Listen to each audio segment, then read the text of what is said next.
Today let us discuss about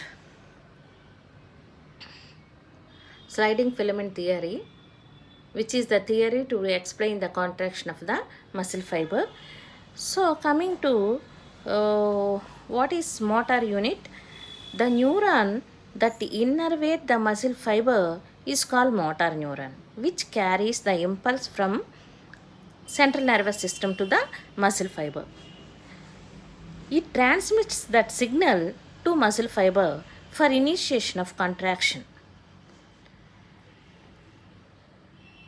A single motor neuron plus the muscle fiber that is innervated by the neuron is under the control of the neuron.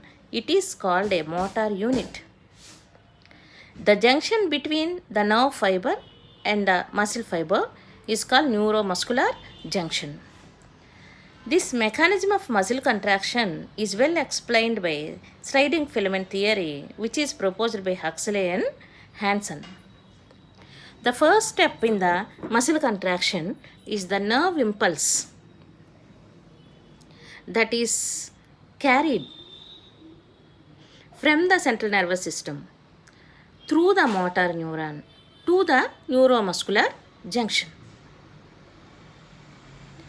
There at the neuromuscular junction, the nerve terminals, the axon dendrites, the synaptic vesicles present in the axon dendrites, they release the neurotransmitter called acetylcholine. This acetylcholine helps to open the ion channels in the sarcolemma, which creates action potential. Now, this action potential reaches the sarcoplasmic reticulum, which is present in the muscle fiber, through the T tubules, which are present spreading into the muscle fiber. Now, the impulse stimulates the sarcoplasmic reticulum to release the calcium ions, because sarcoplasmic reticulum is the storehouse of calcium ions, which are very much essential for the muscle contraction. So, like that, the calcium ions are released, which are stored in the sarcoplasmic reticulum. By that stimulus, they will be released. They combine with the troponin protein of the actin filament, and thus troponin changes its shape. So, troponin along with tropomyosin moves away from the actin filament and making myosin binding sites free, exposed.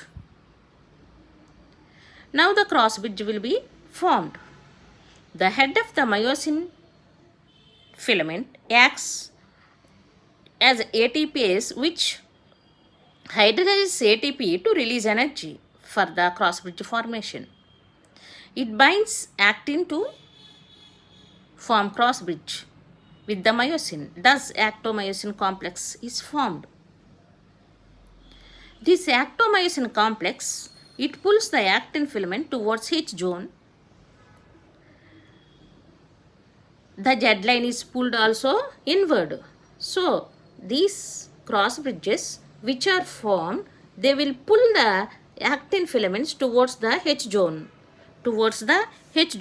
This is how the cross bridge will be formed. Energy will be released from ATP by hydrolyzation of ATP. That bond energy will be used. Myosin head attaches to the actin filament. Thus, the cross bridge is formed.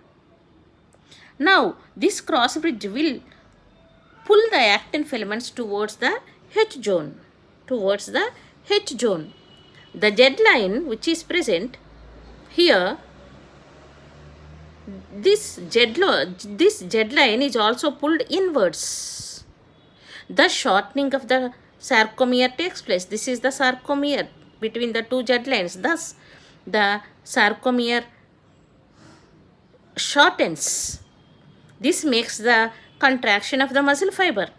It reduces the length of the I band also. This reduces the length of the, this is suppose I band. So, the I band length also will be reduced. But the length of the A band remains the same. Thus, causing muscle contraction. Again, from the ADP and inorganic phosphate, ATP will be formed and it binds with the myosin head and the cross bridge will be broken, and the cycle of this formation and breakage of cross bridge will take place repeatedly, causing sliding. It continues till the calcium ions again pumped back into the sarcoplasmic reticulum. This is how the contraction takes place. Cross bridges will be formed and actin filaments will be pulled inward towards the H zone. H zone will disappear. And like this, the Z lines will come closer and shortening of the sarcomere takes place. This is what sliding filament theory. And coming to the relaxation of the muscle, again the opposite events take place.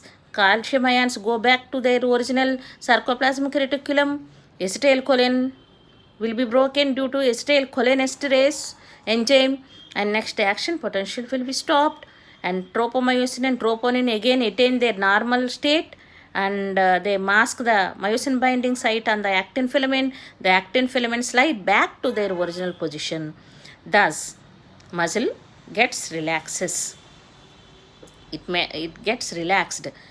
Coming to all or none principle, a minimal strength of a stimulus that is required to cause the contraction of the muscle fiber brings maximum contraction, and even if though the strength is increased, no further contraction takes place. That is called all or none principle.